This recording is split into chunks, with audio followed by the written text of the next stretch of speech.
Hello and welcome back to the board. I'm the Game Major, and this is a review of the French premium tier 4 destroyer, the Siroco, available at milestone 40 of the Origin of Wisdom campaign, obviously locked behind empty backing.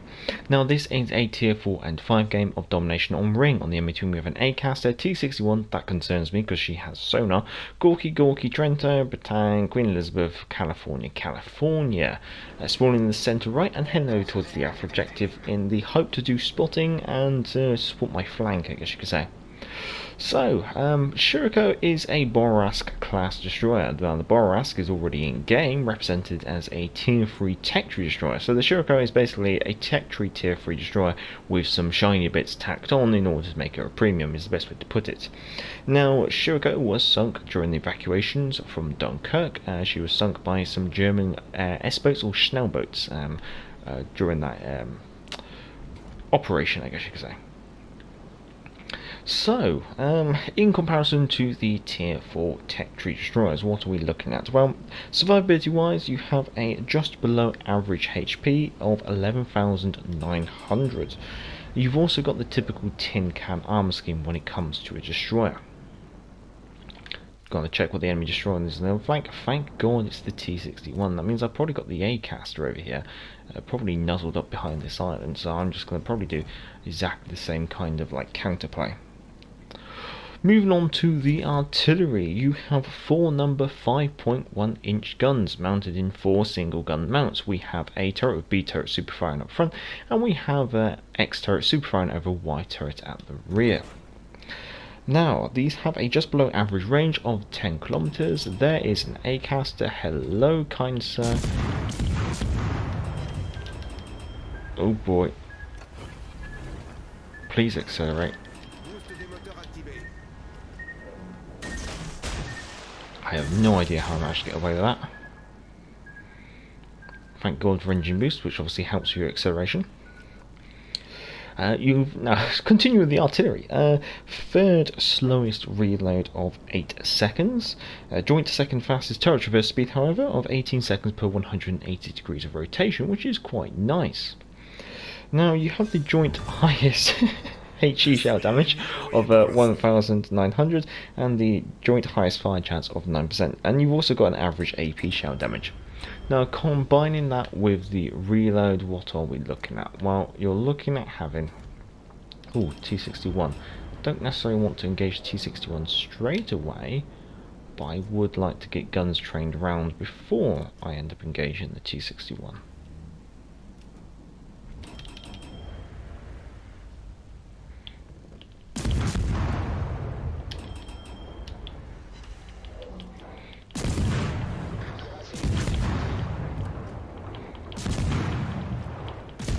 That main battery reload booster to try and give me some half kind of advantage over the T61, who has gone and given himself away.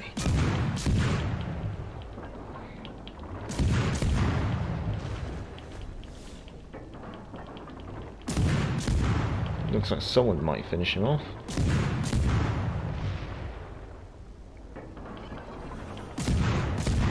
Of course, he's very slippery, isn't he?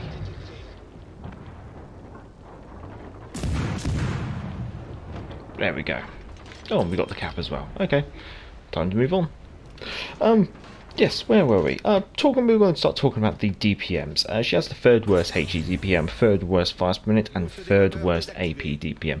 So that's where her being a tier 3 at tier 4 kind of really hurts. She doesn't have a great gun capability, hence why she probably has the main battery reload booster, is to try and give her that one-off edge, but it's a one-off edge for 15 seconds, unfortunately.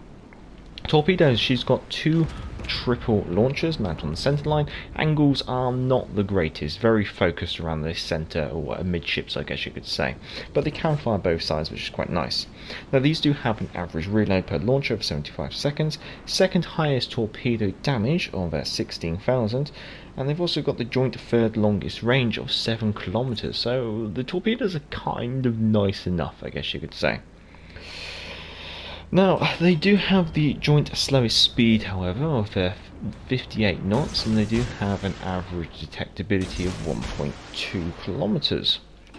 When it comes to the maneuverability, again, remember she's a tier 3 as a tier 4 premium, so you are looking at being the slowest at, oh boy, Trento torpedoes keep nearly catching me out. You are the slowest at 33 knots. You also have the joint second best turning circle of 550 meters, and an average rudder shift of 3 seconds. When it comes to the concealment, you really are Mr. Average all over. You have an average detectability by sea of 6 kilometers, an average detection by air of 3 kilometers, and an average detectability when firing in smoke of 2.3 kilometers. Being a tier 4 ship, she does have a single module, which is acceptable, I guess you could say. And in this module, I have taken Aim Assistance Module 1, but as always, down the description will be the command build and the modules.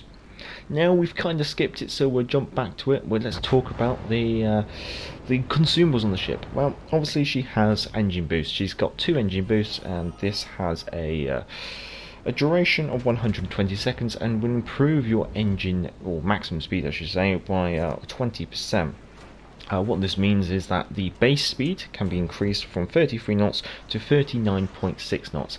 Obviously that can be higher, subject to your commander inspirations and booster flags, I guess you could say. Now this has a 180 second reload. Furthermore, as we've kind of already mentioned, I guess you could say, she does have a main battery reload booster to try and give her some kind of edge in a gunfight. Although it's, like we said, only has a duration of 15 seconds, you only get one of those. What it does do is it reduces your main battery reload speed by 50%, so obviously halves the time, so you can get twice the amount of shells downrange, I guess you could say.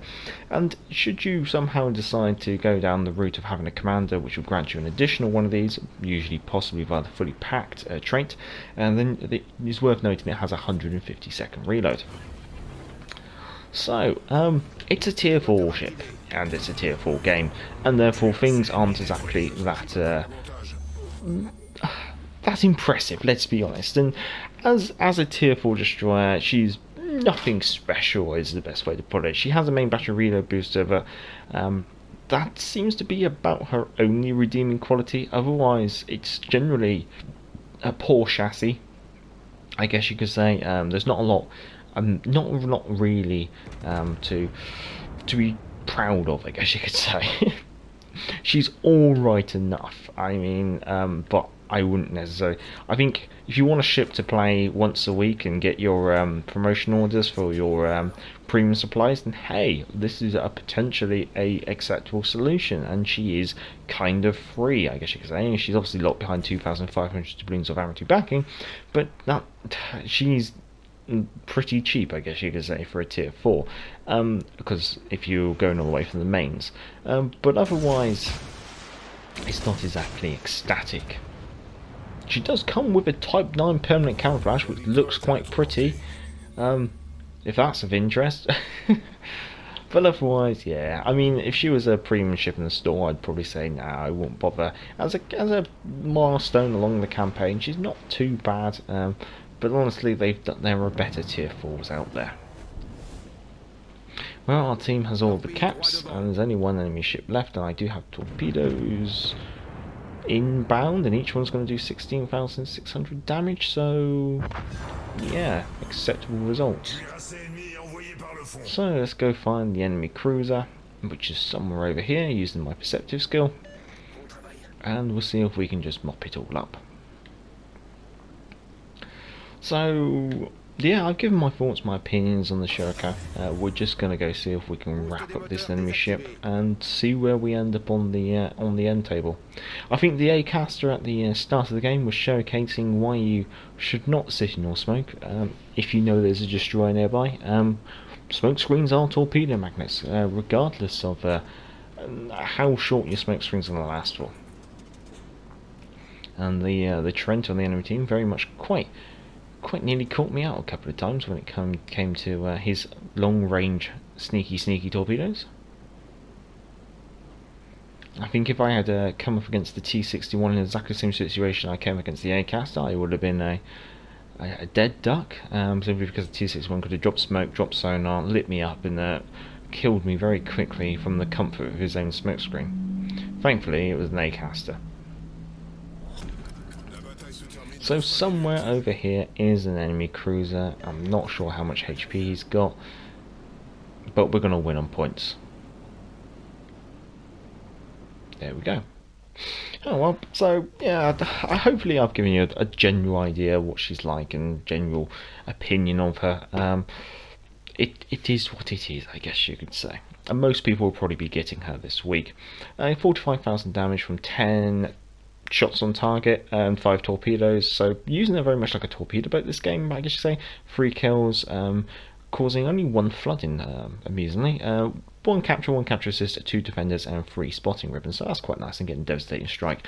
Coming second in the team, so I can't exactly complain about that for a game in which I'm reading the review and just messing around at tier 4, and walking away with a total profit of 219,000 credits after a ship service cost of 16,000 credits, obviously with a premium account. All in all, she's alright, I guess. I wouldn't exactly say it's a shining star, but I wouldn't exactly say it's completely useless.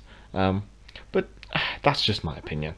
If you did enjoy this, feel free to give it a thumbs up. If you enjoyed this content, feel free to subscribe. Down in the description is the modules and the commander build, and also the email address of the channel for sending in any of your own game captures if you so wish, and also the link to Patreon if you want to support the channel on Patreon. I'd like to say thank you to all the subscribers and the patrons whose lovely names will be appearing on the end screen, so thank you very much, guys and gals.